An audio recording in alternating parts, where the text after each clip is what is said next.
Boa noite, meus irmãos, a graça e a paz do Senhor Jesus a todos.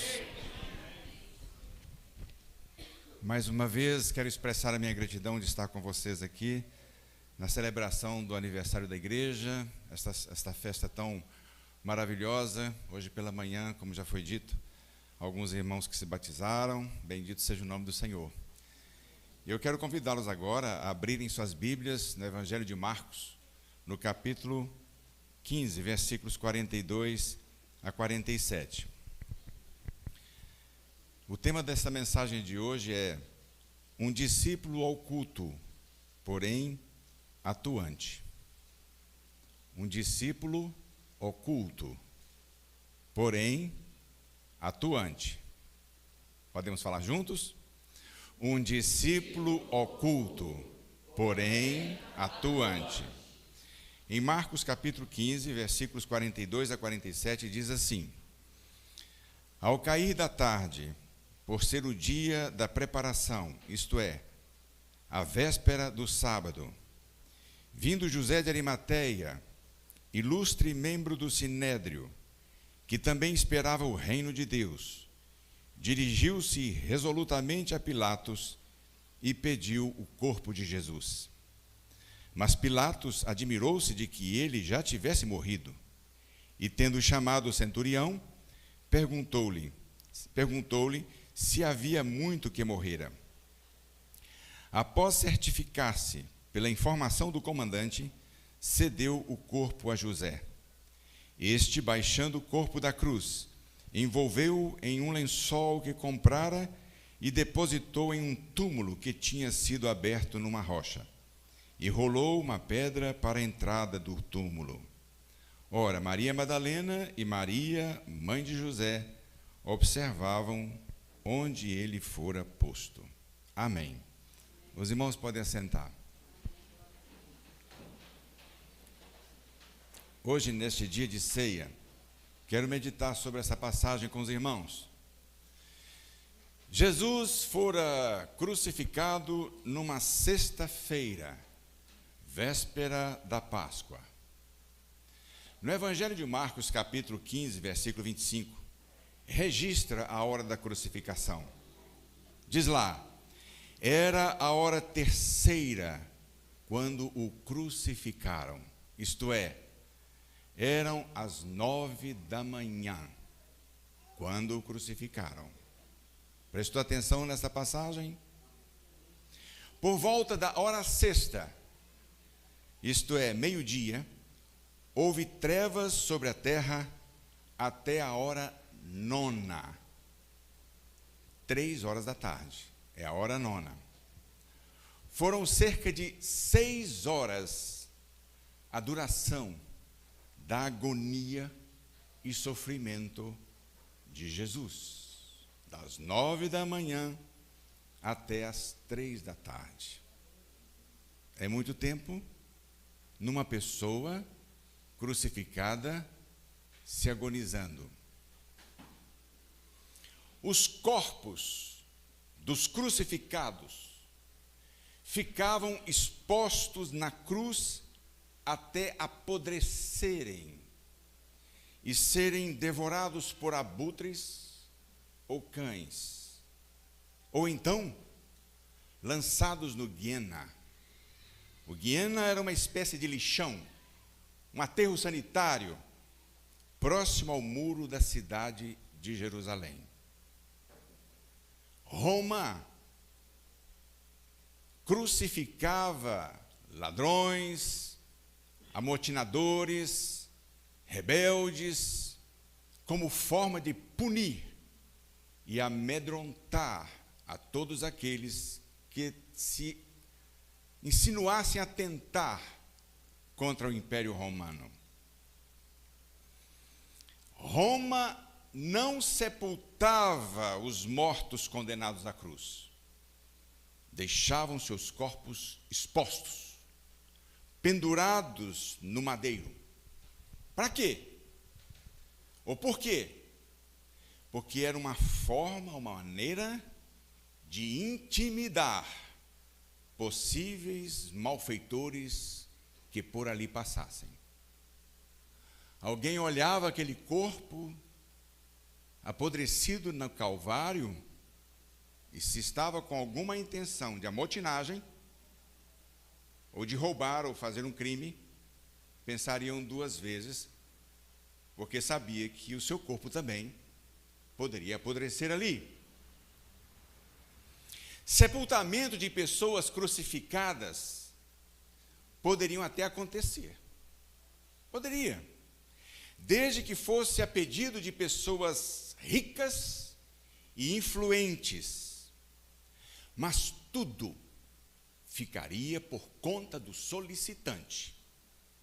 Quer sepultar o seu irmão ou o seu filho que ali está crucificado? Que você o faça.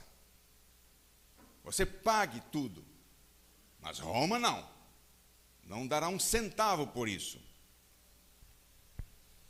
Autoridades judaicas também poderiam solicitar o corpo para sepultamento, principalmente num caso específico como este que nós lemos, para evitar dois problemas.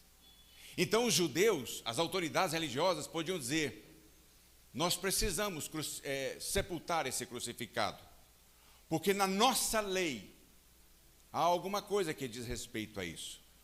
Por isso, convido os irmãos a lerem comigo Deuteronômio 21, 22 e 23, que diz: se alguém houver pecado, passível de pena de morte, e tiver sido morto, e o pendurares no madeiro, o seu cadáver não permanecerá no madeiro durante a noite, mas certamente o enterrarás no mesmo dia, porquanto o que for pendurado no madeiro é maldito de Deus. Assim não contaminarás a terra que o Senhor teu Deus te dá em herança. Judeu, que era judeu, pedia que o seu corpo ou o corpo daquela pessoa fosse sepultado para não entrar em choque com a lei de Moisés. A segunda razão era, neste caso, o ambiente solene da Páscoa. Só que as autoridades religiosas não fariam isso com respeito a Jesus. Muito provavelmente pediriam que o seu corpo fosse tirado daquela cruz e lançado no lixão ou no aterro sanitário. Quem então? Quem se disporia a ir até Pilatos, interferir nesse caso, se arriscando por um crucificado? Quem faria isso? Como foi no caso de Jesus, a fim de dar um sepultamento digno àquele que fora julgado, crucificado, morto, sem culpa alguma. Quem teria coragem de fazê-lo? Quem recorreria a Pilatos no final de tarde, fora do expediente do palácio, sem estar agendado para atendimento? Quem se atreveria a isso? Que argumento seria apresentado a Pilatos que pudesse convencê-lo para que permitisse que o corpo de Jesus fosse tirado daquela cruz para sepultá-lo? Quem? A Páscoa estava a poucas horas para começar. Era o que se chama de parasceve, a preparação para começar o sábado, que se iniciava ao pôr do sol.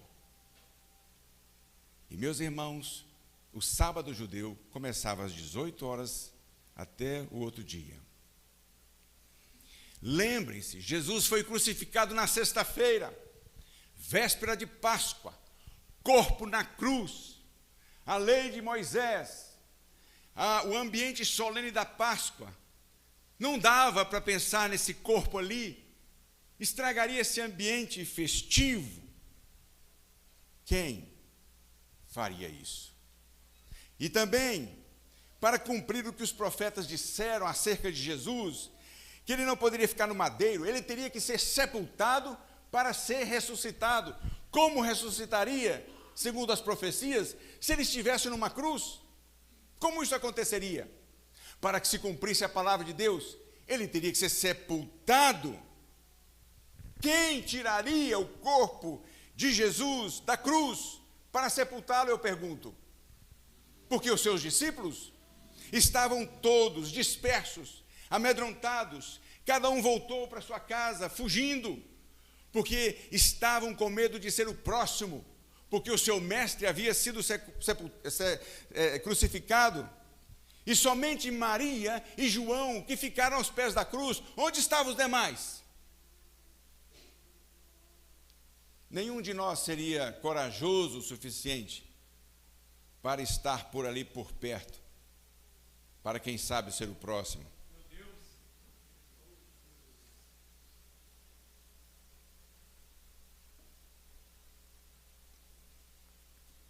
Quando eu penso em Jesus na cruz,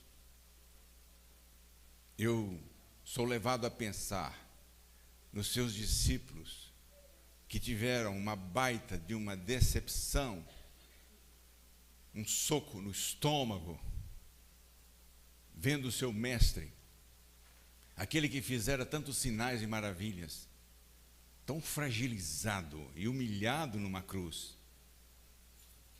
Então o terror tomaria conta, ainda que não o quisesse, do coração de qualquer ser humano. Quem faria isso? Eis que surge um José, da cidade de Arimateia.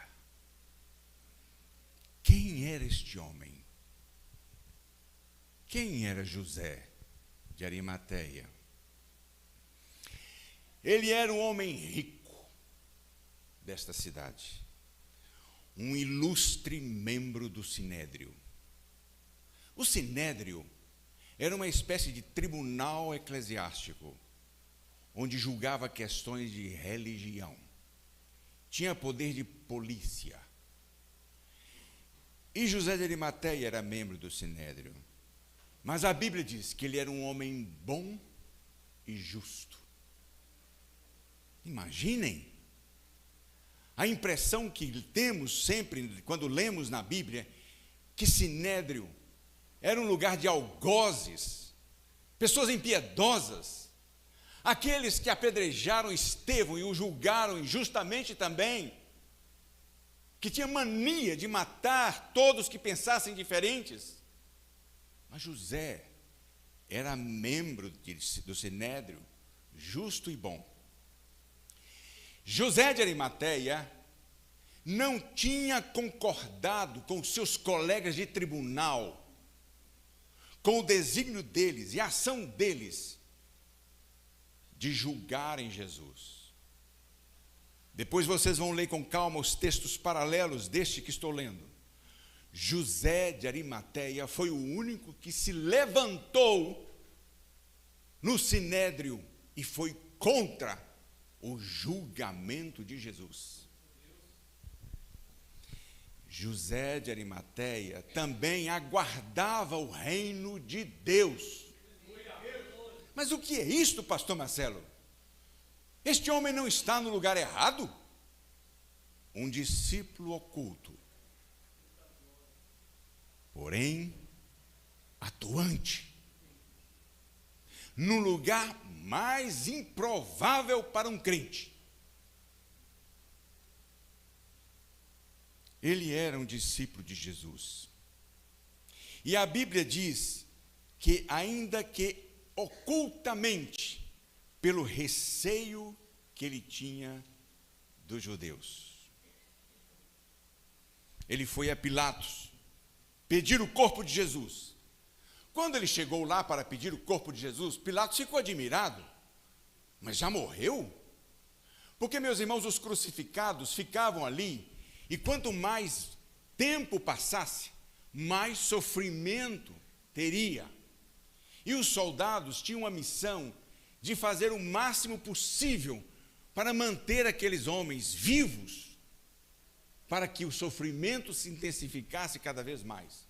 Pilatos ficou surpreso, chamou o comandante, pediu ao comandante que fosse lá no Calvário para confirmar se realmente Jesus já tinha morrido. E ao receber essa notícia de que sim, Pilatos então permitiu que fosse retirado o corpo de Jesus para o sepultamento. Véspera da Páscoa. Tudo numa sexta-feira tenebrosa, tudo com o tempo apertado. Tirá-lo da cruz. José de Arimateia e Nicodemos, aquele que fora ter com Jesus à noite, lembram dele? Fazer aquela clássica pergunta: Senhor, o que devo fazer para herdar o reino dos céus? É a este que Jesus disse que ele precisava nascer de novo. Lembra de Nicodemos? José de Arimateia, membro do Sinédrio, e Nicodemos, o principal de uma sinagoga, ambos foram até Pilatos. Pediram. Pilatos concedeu. E eles foram, tiraram o corpo de Jesus, desceram o corpo de Jesus da cruz, enrolaram tiras de linho ou um lençol no corpo de Jesus, colocaram um composto de mirra e aloés para reduzir o odor da decomposição. À medida que, envolvendo este lençol, eles iam colocando esses compostos, pois eles não tinham tempo hábil para embalsamarem o corpo de Jesus como deveria ser, e o que seria feito mais tarde por aquelas mulheres que foram ao sepulcro domingo de manhã. Vocês já leram no Evangelho que as mulheres estavam levando ervas e estes compostos domingo de manhã? O que elas iam fazer? Embalsamar Jesus. E por que José de Arimateia e Nicodemos fizeram isso? Numa pressa, eles apenas enrolaram e colocaram estes compostos.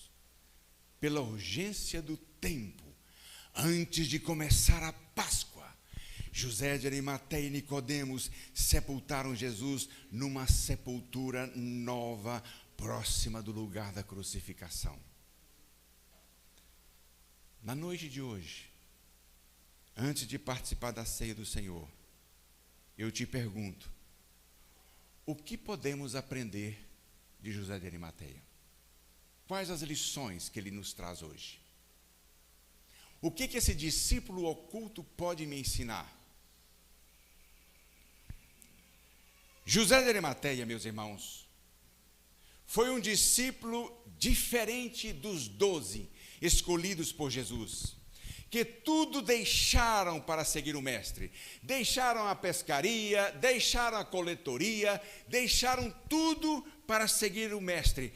Mas José de Arimateia era um discípulo diferente, mas nem por isso de menor importância. Nós valorizamos aqueles que rompem com tudo, deixam tudo para servir ao Senhor. José de Arimateia não. Bom, mas meu Deus do céu, José de Arimateia não deixou a sua função de membro do Sinédrio, mas certamente rompera com a impiedade, com a injustiça, com a maldade para ser um discípulo de Jesus. José de Arimateia foi, de fato, um luzeiro nas trevas do Sinédrio. Então, meus irmãos, nós vemos aqui que mesmo sendo um discípulo de Jesus, José de Arimateia permaneceu no Sinédrio, não sendo conivente com os seus colegas em julgamentos injustos. E nessa altura da minha fala, você que trabalha em algum ambiente, algum local, onde você ouve o pior de tudo, onde muitas vezes você convive com injustiças e tramóias, e dá vontade de você pedir as contas, porque você está no lugar que, pelo amor de Deus, lembre-se, você tem que ser um José de Arimateia. Você muitas vezes não pode pedir conta, porque você depende deste salário. Você tem que sustentar a sua casa. Não significa que você vai romper, mas você pode romper com tudo aquilo que te levaria a conivências com essas maldades. Discípulo oculto, mas omisso não. José era um discípulo oculto, meus irmãos, pelo receio que tinha dos judeus, mas tudo indica que ele não se enquadrava entre aqueles citados em João 12, 42 e 43. Podemos ler esse texto? Eu vou ler aqui na tela com os irmãos, João 12, 42 e 43. Podemos ler juntos? Peço que fiquem em pé para a gente ler juntos. Vamos lá? Contudo, muitos dentre as próprias autoridades creram nele, mas por causa dos fariseus não confessavam para não serem expulsos da sinagoga, porque amaram mais a glória dos homens do que a glória de Deus. Os irmãos podem assentar. Estes que João cita creram, mas a Bíblia diz que eles tinham receio dos outros para não serem expulsos da sinagoga, porque amavam mais a glória dos homens do que a glória de Deus. Eu te pergunto, José de Arimateia se enquadra aqui? Não. Não.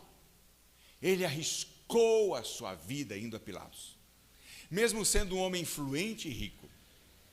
Então, meus irmãos, o evangelista João é o único que faz essa observação de que José de Arimateia era um discípulo de Jesus, ainda que ocultamente pelo receio que tinha dos judeus. Essa ressalva de que ele era um discípulo oculto não transpira uma reprovação à sua pessoa. Então eu prefiro pensar que José viveu como um discípulo oculto, não somente para proteger-se dos judeus, dos seus compatrícios, mas também para ser útil no momento estratégico. Olha, aquele que está com a sua sintonia afinada com Deus, fique tranquilo, ainda que você esteja num lugar que você não gostaria de estar, em algum momento, estrategicamente, Deus vai usar você. Quantos casos já ouvi de pessoas que zombaram de crentes no ambiente de trabalho, fizeram chacotas, humilharam o irmãozinho ali ou a irmãzinha, e depois estas mesmas pessoas pediram: você pode orar por mim? Eu estou doente, ou minha mãe está doente. Ué, agora está dependendo de mim.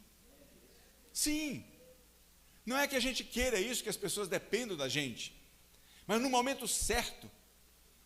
Meus irmãos, alguém poderia chegar para José de Arimateia e dizer: José, você quer ser discípulo de Jesus? Faça como Pedro, faça como Mateus, abandone tudo, faça como Tiago, João, deixaram a empresa de pescaria, solte tudo, solta o cabo da nau, meu irmão, vai embora para o Senhor. Mas José de Arimateia teve o entendimento que ele estava em meio àqueles abutres impiedosos, mas como luzeiro do Senhor. Então é isso que eu quero que você compreenda. Se você está passando por algum conflito, meu irmão, algum conflito, minha irmã, no contexto em que você está vivendo, que você gostaria de estar fora daquilo. Quantas vezes ovelhas minhas chegaram: pastor, ore por mim, porque o meu ambiente de trabalho está insuportável.